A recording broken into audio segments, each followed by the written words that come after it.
Wotan wants to know, where do you see DJI Walk-Snail HD0 and analog in 5 years? That's a tough one. That's a tough one. I think it's easiest to predict that DJI will continue moving the bar, right? Historically, DJI raises the bar. Every 18 months or so, they release a new generation of product that is a little bit better and a little bit more performance than the last one. And it's hard to imagine that changing, although, the world's a crazy place, who knows? As far as Walk-Snail goes, Walk-Snail continues to do similar things, but at a slightly slower pace, and continues to innovate in ways that DJI doesn't, like the 1S video transmitter and so on. I think Walk-Snail is solidly cemented in the FPV community. There are plenty of Walk-Snail users. I don't see them going anywhere as long as they just continue to develop products that are good enough for people to want to use, or don't do anything dumb like just implode their company. And the same for HD0, although I think HD0 is in a tougher spot.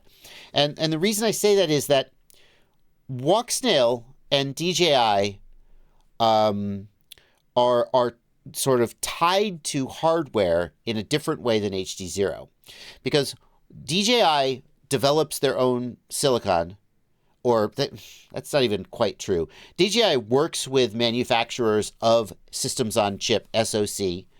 They work with them to develop silicon for their applications to do things like digital video encoding and so forth.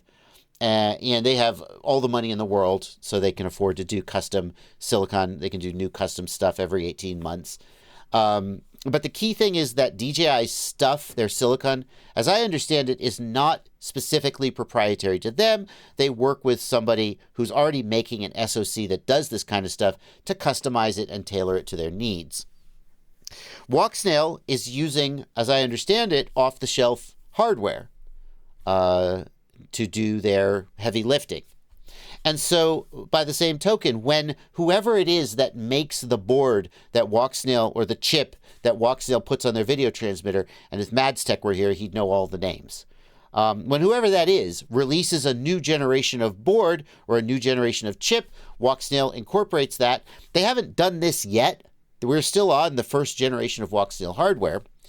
But the second generation is supposedly coming in the August 2024 timeframe. We'll see if that's true. And that's because whoever makes their chip is releasing a new version of it that can do more cool stuff. But HD0 is in a tough spot because HD0, the core of HD0 is a custom chip that Carl designed. And I don't know if Carl did it himself. He had guys working with him. But it's his intellectual property. And in order for HD0 to fundamentally change, to have a generational update, he has to do all that development again. And that's a big ask. So, some would say that the entire HD0 project is Carl trying to recoup his investment on that chip that was not working out in other domains. Whether he's done that yet, I don't know. Whether he's got a second generation in the works, I don't know. But I think it's a lot harder for HD0 to have a radical generational shift because it's tied to this ASIC, I guess it is. It's tied to this ASIC, and designing a new ASIC is a big deal. And it doesn't seem like HD0 has all the money in the world like DJI does.